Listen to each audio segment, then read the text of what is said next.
All right, the next movement is called the Anti-Saloon League. Now, it started in Ohio, but as you'll see later in the video, it also started in another place too. So, the Anti-Saloon League was first started by leaders from different temperance movements throughout the community, and a man named Howard Hyde Russell would be the person that took all these leaders together and put them into the Ohio Anti-Saloon League.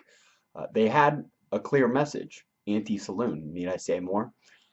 They were active in the community. The Anti-Saloon League would enforce the existing laws against alcohol in order to just better be a proponent of their message, which was to end prohibition, or which was to start prohibition of alcohol.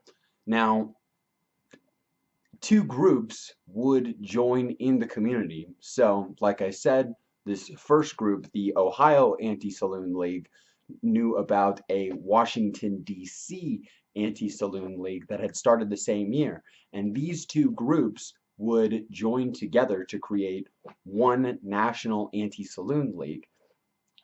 And this would help them recruit more in their community and also recruit in local churches, because the prohibition movement really knew that they could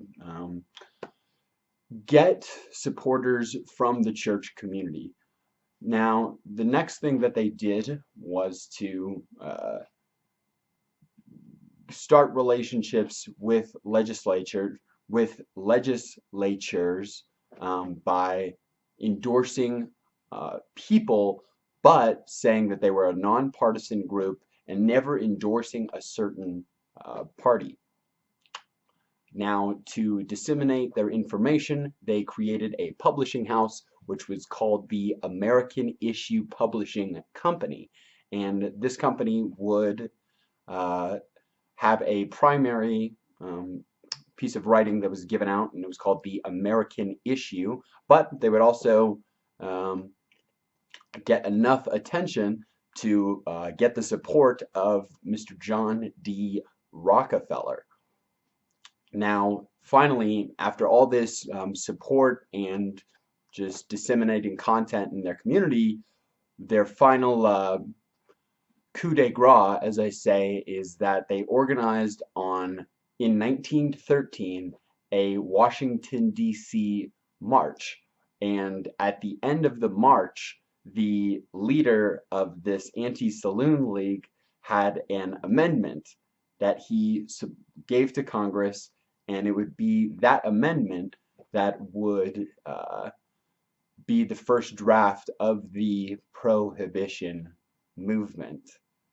And I mean, frankly, I haven't seen a march for an amendment in a while, so I think that's a pretty cool idea.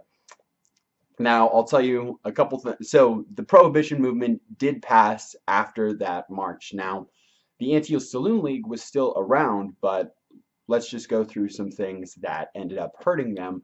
Number one, the movement would weaken because the two leaders at the head of the group would, instead of being part of one, they would split off into different movements, and that would lose their gusto, would lose momentum.